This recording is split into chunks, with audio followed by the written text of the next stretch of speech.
professeur Hassan Ba, un éminent professeur, il a dit ceci: sur appel du médecin-chef de l'armée, il arrivait urgemment à recevoir au crépuscule du 28 septembre 2009 à la morgue du CHI d'Ignace Dine 3 camions militaires qui contenaient respectivement 21, 7 et 13 corps, auxquels 2 autres s'ajoutaient, soit un total provisoire de 43 corps.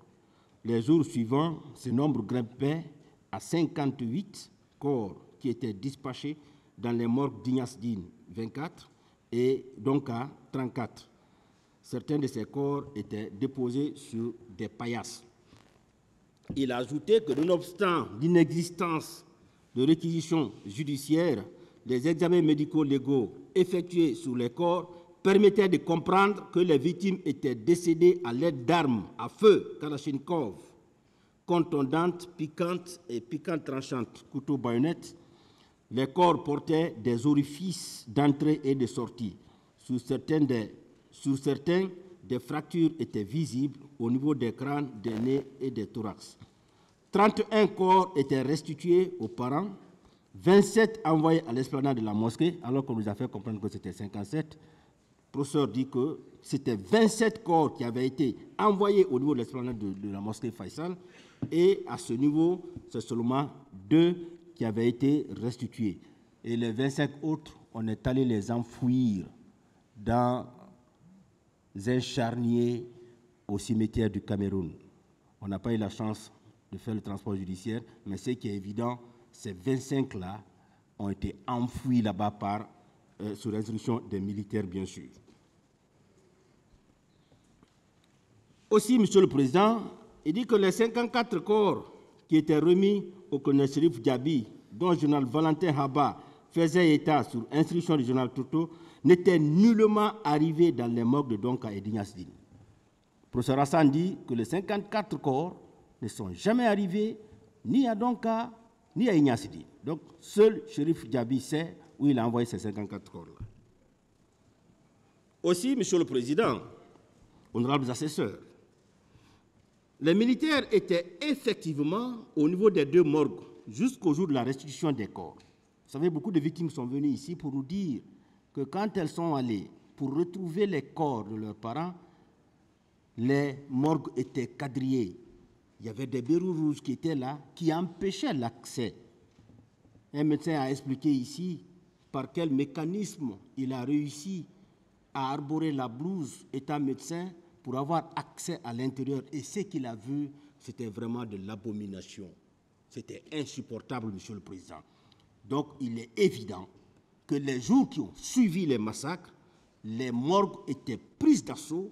Ces morgues-là étaient quadrillées par les bérets rouges qui refusaient tout accès.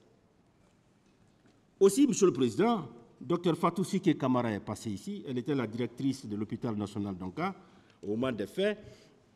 Elle a dit que les militaires avaient effectivement eu accès à l'enceinte de l'hôpital et de la pharmacie, où ils perpétraient des actes de violence au point de vouloir empêcher les médecins de faire leur travail, qui finalement les refoulaient.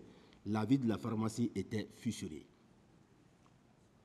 Aussi, professeur Namori Keita, un grand professeur aussi, il est passé ici, il a dit ceci: plusieurs blessés, dont les femmes victimes de viols et autres formes graves d'agression sexuelle, avaient été effectivement pris en charge au CHU de Donka le 28 septembre 2009 et jours suivants.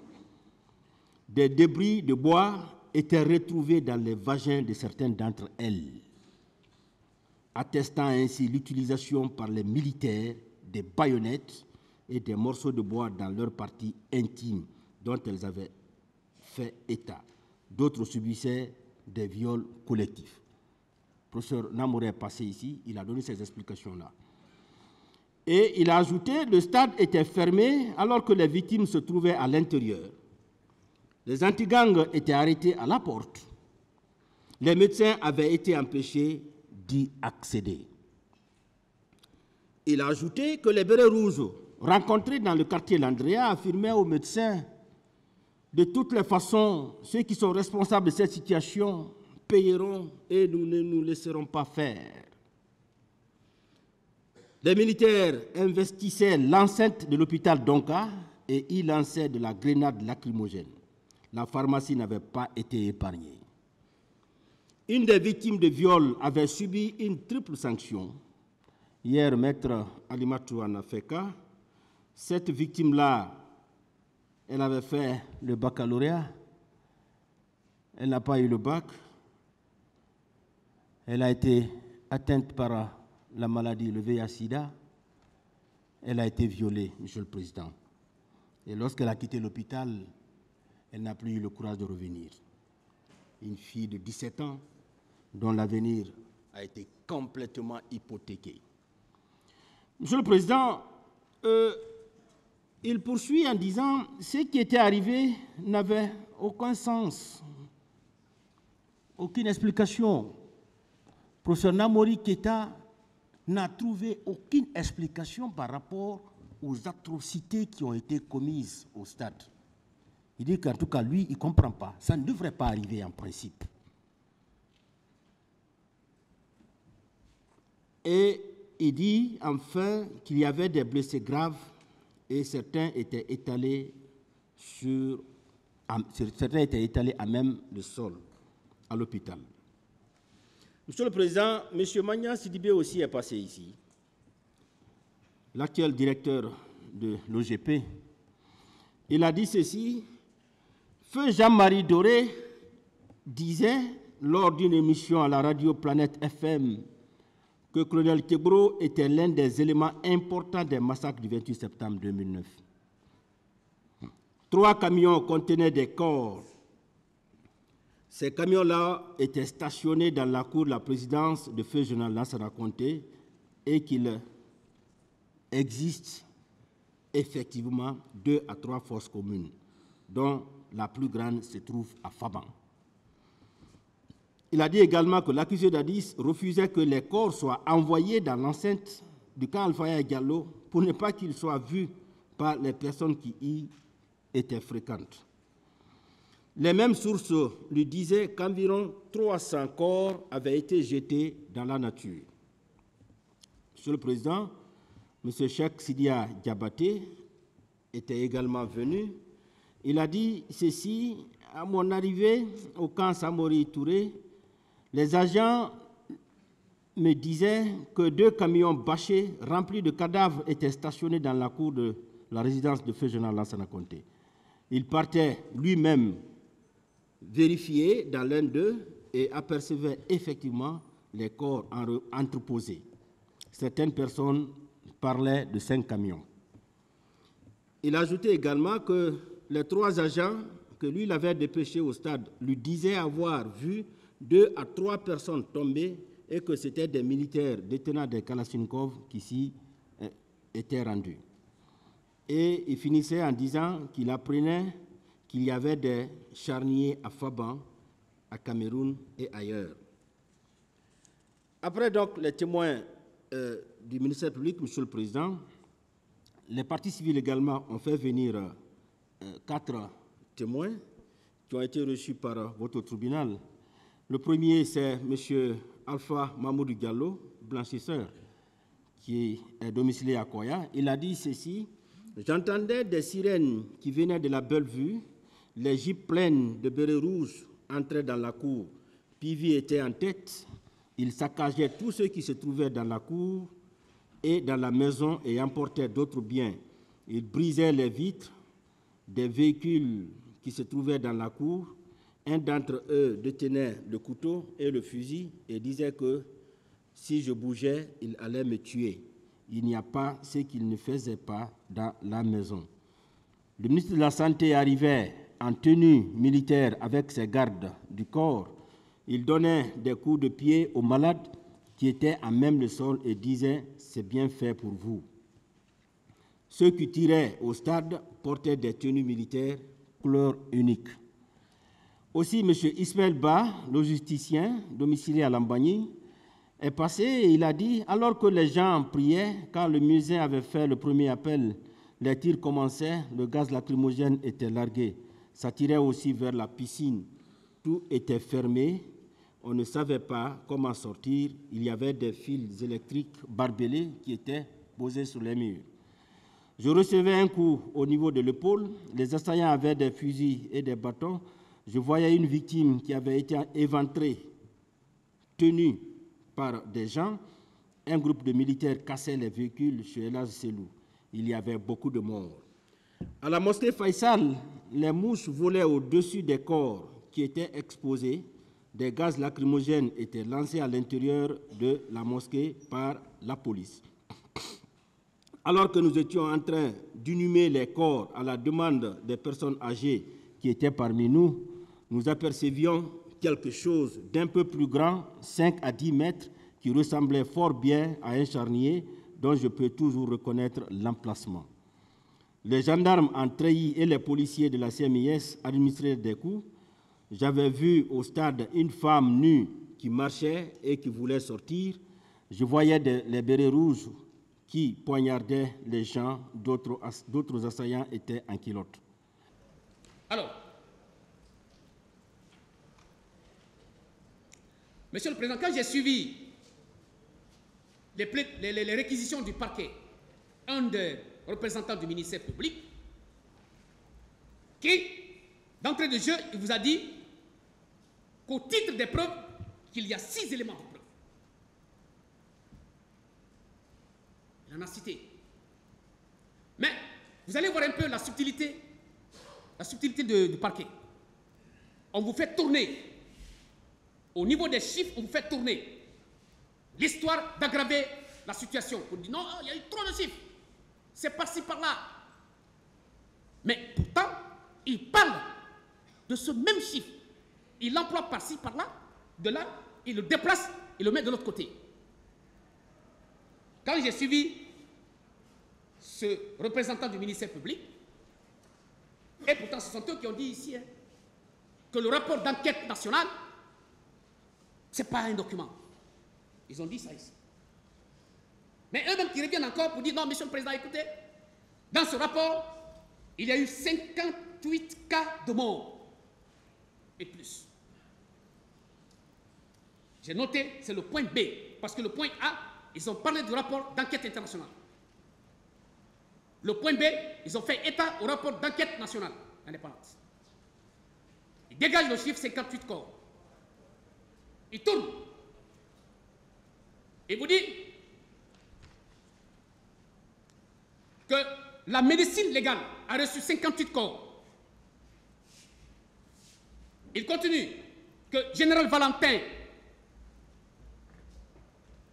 a fait état de 54 corps et que ces 54 corps que le colonel Chérif Diaby les a orientés à une autre destination. Bon Dieu, bon sang. Le chiffre 58 cas au niveau de la commission d'enquête nationale, c'est ce chiffre-là que le médecin légiste a reçu. Et c'est dans ce même chiffre, les 3 camions qui étaient au camp Samori, Général Valentin présent, il a appelé le général Toto, personnel. Général Toto a appelé directement le ministre de la Santé. Mais ces 3 personnalités étaient présentes. Et en présence de ces personnalités et des autres personnes qui étaient présentes, qui ne sont pas peut-être dans l'ordonnance, Monsieur le Président, Général Toto, paix à son âme, a ordonné à Valentin d'envoyer ces 3 camions, les corps, à l'hôpital Ignace Di. Et nous étions là. J'étais là, je notais. Lorsque vous avez fait appel, par les soins également du représentant du ministère public, les témoins que lui-même il a donné la liste, j'ai été réjoui et j'étais vraiment content quand j'ai vu la présence ici physique du professeur Hassan Bar, ce grand médecin qui rend des loyaux services à cette nation, qu'il en soit remercié pour toujours et en être félicité chaque jour que Dieu fait. Et qu'il ait beaucoup d'années encore. Ce professeur est arrivé ici dans sa technicité, en sa qualité d'expert auprès des cours et tribunaux. Il a déposé. Il vous a dit qu'il a reçu les 3 camions. Comptabilité faite, 54 corps. Je lui ai posé la question de savoir, monsieur le professeur, est-ce que c'est vous qui avez la compétence de l'administration des morts? Il dit, maître, je suis l'administrateur des morts, des 2 morts, des 2 hôpitaux nationaux. Il a dit ici, c'est noté dans le primitif. Il dit, je suis l'administrateur des morts. Je lui ai posé la question de savoir, professeur Hassan, je veux que vous fassiez la différence des choses. Est-ce que le ministre de la Santé est votre supérieur hiérarchique? Il m'a répondu de vive voix, non, maître, je ne suis pas sous l'autorité du ministre de la Santé. Je suis sous l'autorité de monsieur le procureur de la République. Mes confrères aussi en ont voté pour les besoins de la cause. De l'autre côté, même si ce jour-là, les bics étaient secs. Mais quand même, ça a été dit. Et donc, lorsqu'il a reçu ces corps, monsieur le président, il les a acheminés à Donka. Le chiffre 58 a été augmenté par d'autres corps qui n'avaient rien à voir avec les événements du 28 septembre 58. Il a précisé, puisque le gouvernement avait mis en place la commission chargée de restitution des corps, présidée par le ministre Koutoubou, en présence des religieux, dont son Excellence Monseigneur Gomez. Professeur Hassan faisait partie. 31 corps ont été restitués avant de venir à l'esplanade de la grande mosquée Faïsal de Conakry, parce que ces corps ont été identifiés respectivement. Paix à leur âme.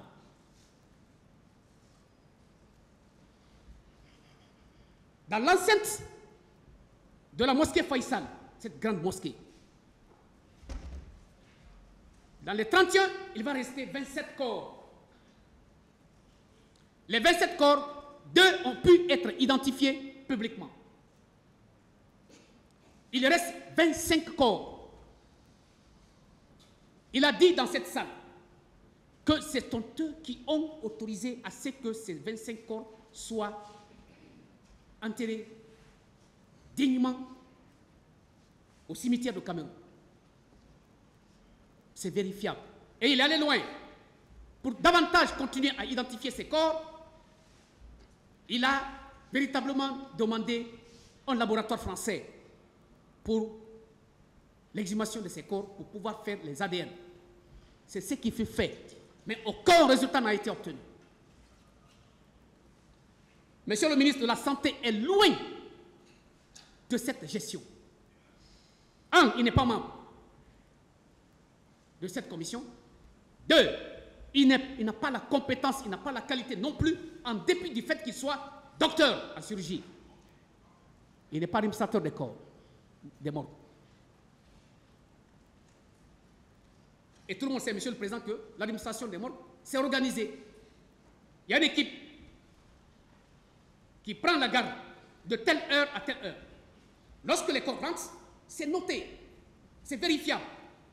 Pourquoi alors on n'a pas fait venir ces registres-là par le parquet, les soins du parquet, ici, dans cette salle, pour savoir ce jour-là, quelle est l'équipe qui était présente à Donka?